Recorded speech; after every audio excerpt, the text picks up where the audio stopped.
What's good? What's good? What's good? Um, man, I don't have no agenda.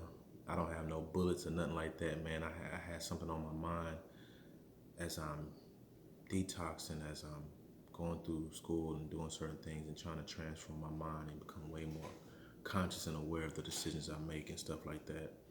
Um, I just wanted to get on here and speak. Posting and reading and stuff is cool, but there's nothing like a good conversation. You know what I'm saying? I had a good conversation last night, you know what I'm saying? And it just confirmed a lot of things I've been thinking about. And it also like subliminally made me see some other stuff too that's always been there. But it's just I thought about not doing this because I was like, man, this is my I deleted my personal page and I was like, this page I just want to provide the best of what I have, the best of what I'm doing, more positive vibes, you know what I'm saying? And some people can look at it as being negative. I'm not saying that I always want good vibes only, because without the negative, how can you really know what you're striving for, or how can you really know what's positive? So I'm not knocking that, but this page I just really want it to be as informative as possible as I continue to try to build it.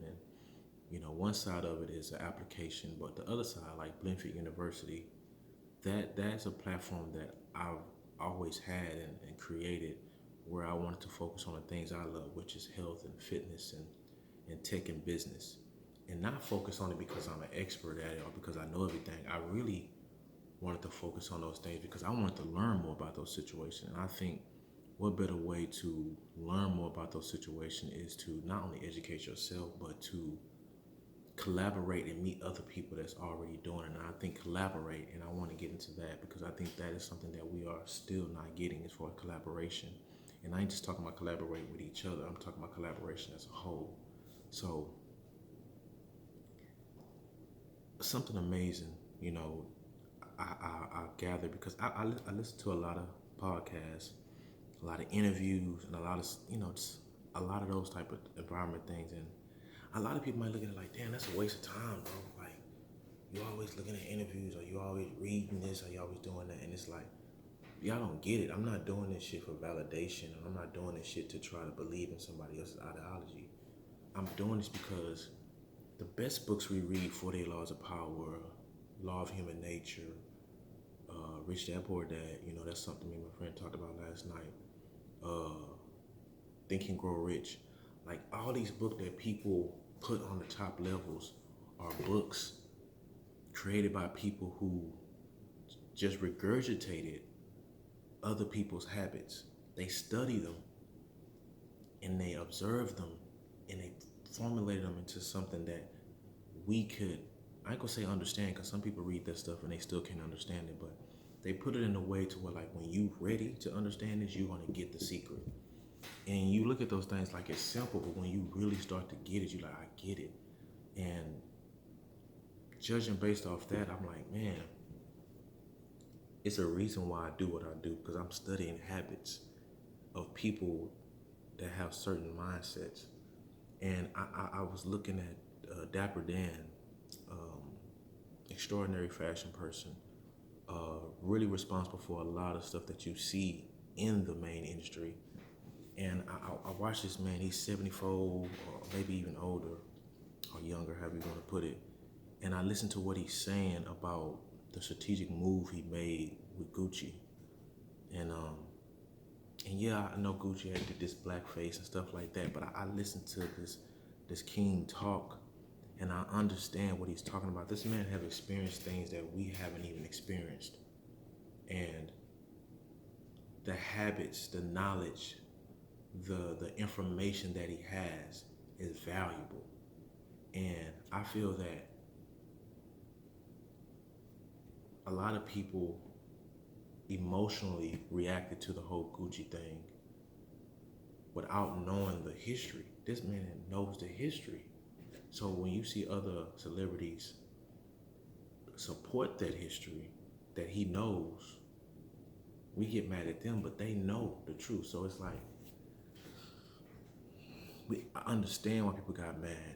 understand people want to flex their muscle and stuff like that. But what this man is talking about is like, if y'all saying that we should get our own, or y'all saying that he doesn't need to deal with them. But I'm looking like at what this man's saying, like, hey, if y'all support would have been that strong when I needed it, or when I was underground in the basement, when they took everything from him, then maybe he could have had his own. But you mean to tell me this man is 70 plus years old and he's just now getting the recognition and the just due on a global scale? And that right there is what got me. And I look at our culture and our community, and I look at how we hold each other back based off the fact that we saying black owned, or we should only support this, or and we don't even support each other. And there's different levels of support. You can only support to a certain extent of what you can, give without, harming yourself. But, I wanna talk about the health, the fitness, the tech, the business. I wanna talk about all of that in just one junk, one situation. And it's like, first starting with just a person's intentions, a person, like some simple as in understanding or being aware of what that person in your circle is there for. And I use an example of what I mean by that. It's like, take for instance my cousin, I grew up with him, he's like a brother to me. And I remember when I needed, I was going to get hired for a job, and I found out I had a warrant. So before I did the background check for the job, I was like, fuck, I ain't gonna get this job. I got a warrant and shit. Didn't even know I had one. And I went to my kinfolk, and the warrant was $800. But I went to my kinfolk and kind of told him the situation. And cause I don't really ask for a lot of shit, especially at that time. And it's funny because I expressed to him the situation, and I'm always gonna pay people back or whatever like that. He knows that that's not even the case. It doesn't even matter in his situation. But my cousin that day went to the bank, got $800 and gave it to me. No questions asked, no nothing. I immediately started paying them back, when I got checks or whatever it was. And let me tell you something. I got the job, took a crazy pay cut, got into the job, and it's like they played me too. It was a what you want to call a scholar job or position or whatever. But I realized when I got in that, like, oh, they was for to give me jobs and make me work harder than what they brought me in for. Instead of just giving me the position and the money, they wanted to bring me in at a lower position but give me all these jobs for an executive position. I was like, man, that's crazy. You say I'm inexperienced, but then you still give me these jobs. So I felt some type of way. I got emotional, and I ain't gonna lie, I quit like within a month or two. I forgot when it was, but I know it's like I didn't last that long. You know what I'm saying? Even like two people that worked there, they already knew. They was like, you ain't gonna be it. I can see your vibe. I can see what you thinking, because they saw what was going on. And I was like, yeah. But what's funny is you got some people that look at it like, damn, how can you do your cousin like that? Gave $800 to get a job and you just quit. Mm-hmm. And yeah, I felt that way at one time, but I never stopped paying them back. You know what I'm saying? Like, even when I quit the job, whatever, I've always was able to do something to take care of that and make sure that I make peace with that whole situation. Even though I know it's my cousin, but in that situation, I didn't take it for granted, and I didn't just utilize the fact that he was my cousin, but I looked at it like, man, my cousin really didn't give me that money for the jobs per se. He gave it to me because of me. He know who I am. He know my intentions, and he know in his mind, this support that I'm giving you is for you. I know that if you lose that job or whatever happened to that job, I know that you're going to continue to keep moving and striving to make sure that you take care of the things you need to take care of, and also clear your conscience by paying me back. So I didn't give you this money betting on the whole job situation to change your life. I gave you this money because I know who you are, and I know that you're going to take it and use it as a stepping stone.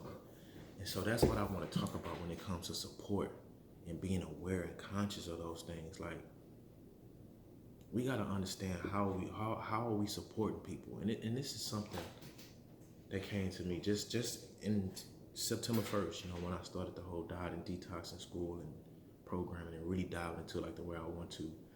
And I was like, man, like how do we support the people that's in our circle? You know, because I've been in a situation where I've been toxic and I've projected myself onto someone based off something I want to do, an idea, and I feel some type of way about that person. I had a friend in the military who I had an idea projected onto him, and that person jumped on board. And he, I ain't gonna say no questions asked, but like if it wasn't for him, the events and things I did at that time in New Orleans when I was stationed there, it wouldn't have happened without him. But I got to a point where I got selfish and I got self-centered, and I was like, yo, you gotta do this like this with me. And I started feeling some type of way, like, damn, he just don't understand. We can blah, blah, blah, blah. And then I got it. I was like, hold on. Like, the whole mental aspect of it, like, hold on. This guy supported me once again, like my cousin, because of me. He know me as a person. I was the base admin, physical leader. He seen my work ethics. He seen my mind. Like, nigga, this ain't got nothing to do with that. This is you, bro. Like, the way you operate, the way you think, boom. So once again, I had to come and settle down and go, like, damn, hold on, this is my fucking friend. This dude been there for me when I couldn't eat in the military, when I was struggling, when so much shit was going on in my life. You know what I'm saying? I'm like, I can't get self-centered and trying to project and pull him in to something I'm trying to do based off my insecurities or my fears. Like, this is my friend, so we have to understand the level of support that people give us is where it's coming from and the intentions. And something me and my friend talked about last night about assets and liabilities. In that situation, if I would have stayed self-centered, I could have looked at my friend as a liability, but he wasn't. Just because he didn't gravitate wholeheartedly to what I was doing doesn't mean he's a liability. Because as a friend, this nigga's always been there. Excuse my language on that, but this king has always been there. Slept on his couch, fed me, you know what I'm saying? He's always been there. And I'm like, I'm tripping. Like, I think sometimes we get self-centered and we get selfish and we take for granted of the people that's just been there for us and helped us as a person. And we feel like because they're not moving a certain kind of way, the way we would want them to move, that they're disposable. And that's not the case. A person can be an asset and liability. It's like strength and weaknesses. Now, when you talk about houses and cars and material things, those pretty things are standard assets and liabilities. But, one person can look at a house as a liability, and one person can look at a house and say, man, I'm gonna get this house. It got an office space in it. I'm gonna use this office space. I'm gonna write it off as a tax write-off. I'm gonna flip it, and I ain't gotta never worry about rent because I'm paying my mortgage or whatever like that. So that's my rent, versus going to get a standalone, It's so many ways to look at stuff. What might be a liability to somebody else could be an asset to somebody else. So that's the same with people. You know what I'm saying? Like, they might have some liability ways, but it might be some things that they do that are asset worthy. Like, some of the things that they do might allow you to do what you do. And this can be a friend, a partner, or a loved one. You might look at that person and go, man, this motherfucker here, like, don't go with my whole vibe, blah, blah, blah. But then you gotta look at your life and go, well, if it wasn't for this person doing certain things, I wouldn't be able to do this. Or I would struggle my ass off trying to do it. So I feel like we really gotta pay attention to the things we project and the way we look at things, our awareness and stuff. And going back to Dapper Dan, how he looked at it like, yo, we gotta get in on the inside and learn this shit. It doesn't matter how well we can learn ourselves. It doesn't matter how well we're self-sufficient. It doesn't, we have a lot of talent and a lot of geniuses within our communities, but that shit haven't worked for hundreds of years. It's because we don't have what's on the inside. We don't have the source. We don't know. And we continue trying to lie to ourselves and beat ourselves up by saying like, yeah, we need to just do it. That shit ain't worked. We're not even buying other people's shit. We're not supporting them. That's too expensive. And that's why I like the way Tyler Perry did it. From the beginning, he's always been a professionalism person, like a perfectionist. And one thing he got right was his level of professionalism and his level of presentation and the way he carried himself from the plays. And he used to come out on the play in his suit and talk like a king. and how he paid people, how he gave them their quotas. The way he conducted his business made people go, oh, okay. You know what I'm saying? So I was like, I want to model off of that because he got it right. Because as our businesses, grow or create or whatever, we're known for like, man, customer service terrible. I got the product late. The product I got was completely different from what it looked like, or it took 30 months, or ain't like we have a negative attachment to our community when it comes to business. You know what I'm saying? And I think it's true. I think we should conduct ourselves better. And when we say that, they be like, oh man, you just trying to be like them people. No, it's not about that. What Dapper Dan showed me was a lot of the stuff that y'all chase is actually our culture and our symbols. Y'all look up to people that hijack the culture. And Dapper Dan is like, you telling me to go get my own, that is mine.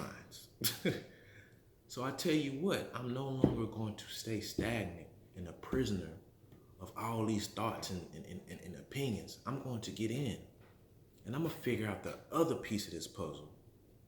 It could be a sacrifice for the humanity or a sacrifice for all. It can be whatever. It can be strategic, whatever you want to call it. But I'm going to see the missing piece to get me to where I've always deserved. Because at the end of the day, he is global. He's just not recognized for it. Because if a lot of things have been hijacked from a certain culture and we're looking at our own creations, then we are global. We just don't get the credit for it. It's no different from music or any other industry.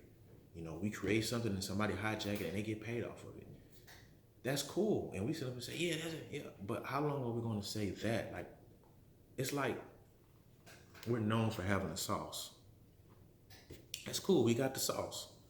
But what we going to do with that sauce? We'll never be an actual, and I'm crazy. I'm using food terms, but we'll never be a whole pizza. Not even a slice. Because we got the sauce, but they got the dough. And we are so happy about having a sauce and creating all these little trends and stuff like that, while another group of people got the dough and they looking, studying, hijacking it and making money off of it. And we're complaining. If you got the sauce, if the people around you not supporting you to see it all the way through, or if you not, go do what you got to do. We sit here on this earth, and we look at things as if they have to be that way, and they don't have to be that way. And it's funny, like my friend I was talking to last night, studying to be a pilot, and he's looking at things up there like it's different. Down here, we got so many rules. Up there, it's like boom. And being in those positions, it changes the way you look at life and the way you perceive things. Because like he's up, it's different to be in that seat and actually flying versus a person going through stop signs and boom, boom, boom. And up there, it's even more like focused because you can't make too many mistakes up there. So you have to change the cognitive, the way you think. You have to expand the neuroplasticity of your brain. You have to expand it. You know what I'm saying? From the experiences you are gaining. So it's like we have to learn to get in on the inside, or we have to learn how to look at the situations that we're in and take the assets from them, be aware of the liabilities, but don't try to dismiss the whole situation because that situation or that person or that entity or whatever is not moving the way that you might think it should move. And it's crazy because the way he feel about fashion and hip hop and hearing him talk about that, I feel the same way about tech. It's like, I see the ideas, I see the things in tech. Look at my Blanford University is health, fitness, tech and business. Before this whole COVID thing happened, and now with COVID happening, what you see? Health, fitness, tech, and business. That's what you see being the forefront of this whole COVID shit. And those are the things that's rising and people trying to get in that space and figure it out. I've already been in that space knowing like, yo, this is it. And when you talk to people, yeah, they might be a liability when you're trying to explain this to them and you're like, man, but I don't get frustrated. I don't get too frustrated. But at the same time, I gotta go, oh, you know what? The people I want to support from that don't get it, I come back to them. I can't waste my time though trying to fight it like we've been doing, fighting, trying to get this. No, I gotta now go get it. And as I'm in school right now learning certain things, I listen to people say they were self-taught, they were self-taught, and people can say, man, you can learn it on your own, Jamel. That's true. But I have to look at my whole situation as an asset and liability situation. And I gotta look at it too. And I tell you, a lot of people say you're wasting time, and a lot of people feel some type of way about the way you move because they put time limits on their age and when they can do shit. Like I said, Dapper Dan's 70-something years old, and he did a deal with Gucci. You like, damn, bro, you old. You trying to do? You supposed to be retiring. When you doing what you love, that age shit don't matter. If you doing something with true intentions, and you really trying to get it and figure it out and go to the next level with it, then that age shit don't matter. So I'm like, damn, I'm about to be 35 in December. Like, what the fuck I'm talking about? Like, why am I limiting myself and trying to rush a process and then create this, think of this, do this, but and limit it? Like, man, nah, let me go to school and figure this out. It got some liabilities in school and also has some assets. Let me figure this out on this level, the structure, and see what they got. Okay, I got some assets I can pull from that area. And then boom, don't limit yourself. Now go work on this project. Don't limit yourself there. Do research. And it's like I'm just hitting every situation, every circumstance. I'm hitting every corner. And I'm like putting it together to make one big pot. You know what I'm saying? Versus just doing this one thing. And I'm pulling that. It's an asset and liability. It's just like a yin and a yang. It's a feminine and a masculine in everything. And that's how I'm looking at life now. And that's what I'm trying to really, really, really focus on. Like, I got a lot of people in my circle that would be quote unquote liabilities. But I have to also look at our history and go, hold on, that nigga been an asset, she been an asset, or that person been an asset in my life. Because if it wasn't for certain things they done, who's to say I would be here? And who's to say I would be here in the mental state I am now? So I ain't finna just write them off. I'm just gonna change the trajectory or change the perspective on how I look at that situation. And that's all it is. Changing the mindset on how you look at stuff. And that's what we gotta do. We look at our situations and we wanna be angry and so mad. Now change the way you look at it. If something you want is over there in a place that you say I would never do, go get it. Why you won't do it? Because you got a people or a community of people saying if you do that, you will sell out. But the same people that's doing it, like, what are they doing for you? When Dapper Dan and they came and raided his situation, and then he had to go on the ground. Even a lot of people left him. They left him. He had the sauce. A lot of people left him and went for the dough. Went and got the bread. So a lot of people can talk about sticking around each other, supporting each other, and all this other stuff. Y'all can talk that stuff, but behind closed doors, man, it's people that have that sauce. It's people that have that formula. It's people that's been doing it, and we haven't gave them any attention. And you know what's funny? On the mental health, on the health standpoint, I was watching this podcast about people who live the longest, and they brought up Okinawa, and they were saying that the people down there live the longest because they have a nice diet. They don't eat to full capacity. They go to about 70%. And one thing that I liked somebody said, they was like, one thing they do over there is they don't write off their elders. They respect their elders. They show them love, and they put them on a certain pedestal to let them know, like, we appreciate you. Over here in our parts of the world, we think our elders are burdens. We don't want to talk. We don't want to meet with them. You know, that's why I take the time I do get with my grandmother. She has Alzheimer's, you know, to be with her. Like, it's not a burden for me, you know, when my family or my mother or whatever need me to do something, I'm there. It's not a burden at all. I wish I could do more time if it wasn't for what I got going on, but it's not a burden. But they were saying that the fact they don't treat their elders like a burden, that level of stress that they don't have to take on over here. Our elders take on so much stress on how we treat them, how we disrespect them. We don't uphold them. Yeah, they might say things that are liabilities that we probably don't necessarily believe in. My grandmother do it all the time. But they are an asset. The things they done, the stuff they put in place, they're an asset. So what it is I feel that people who are not highly intelligent are fully aware of their emotions. Those are the people who's quick to dismiss a person. Because when you're highly aware of your intelligence and your emotions, you know how to manage them, you know how to look at a person, whether they're your grandmother or whatever, and take the things that they're saying as a liability, and you're easily able to compartmentalize some things. And then you're able to look at them again and go, that's the assets. I've been in a situation with my grandma having a conversation with her, and a lot of things she's saying was stuff I didn't care about. She said like maybe 2 things. I was like, boom, that's what I wanted to know. Being patient with our elders and getting that wisdom when they come out. Yeah, they gonna say stuff because that's the way they do things. But they got some wisdom in there. And I just respect Deborah Dan. Like I think, I ain't gonna say I'm the only one, but I fully understood what he was talking about with culture appropriation and what he was doing and why he was doing it. And not worried about, like, he talked about how people call MLK a coon and Malcolm X this and all this stuff like that.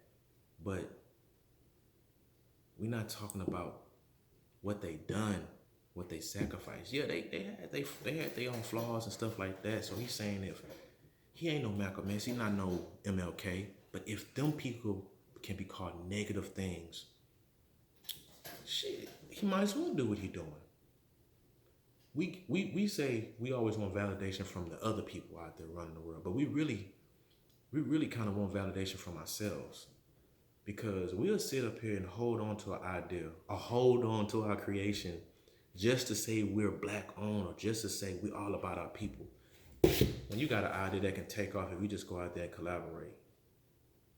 Go out there and collaborate, go out there, take a chance, and fuck what people gonna say to you.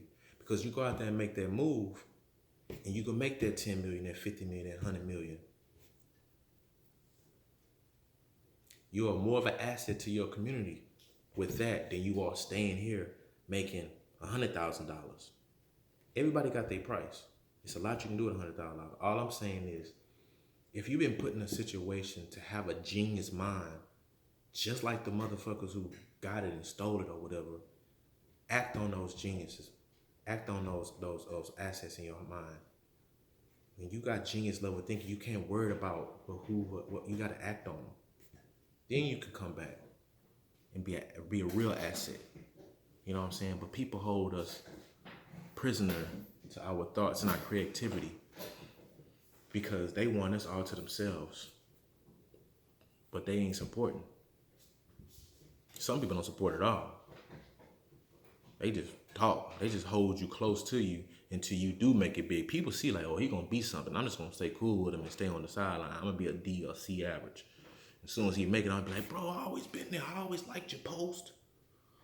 I always, said hi to you every now and then when I see you. You're like, nigga, that ain't support. That's just random. You know what I'm saying? And people do that. And then when you be like, they be like, oh man, he done got bougie, man. I always been there for him. Boy, you like some posts and you said hi to me when you saw me in Walmart. So I got more I want to say, but I just really wanted to highlight that and talk about the mindset, the business, the tech, culture appropriation, and pick it back off of me watching that video and the interview of Dapper Dan and everything, the conversation I had with my friend last night, and just let people know, like, everybody's situation is different. Do you, and find out what you can do with the people that you're trying to create with. But do you. Don't get caught up in all that other stuff, because you're a bigger asset when you manifest the shit that you're trying to do. All the other stuff is background noise. And if they don't understand it, then you might have to let them go. But that's all I gotta say for now. Hope I said something worthy, but peace out.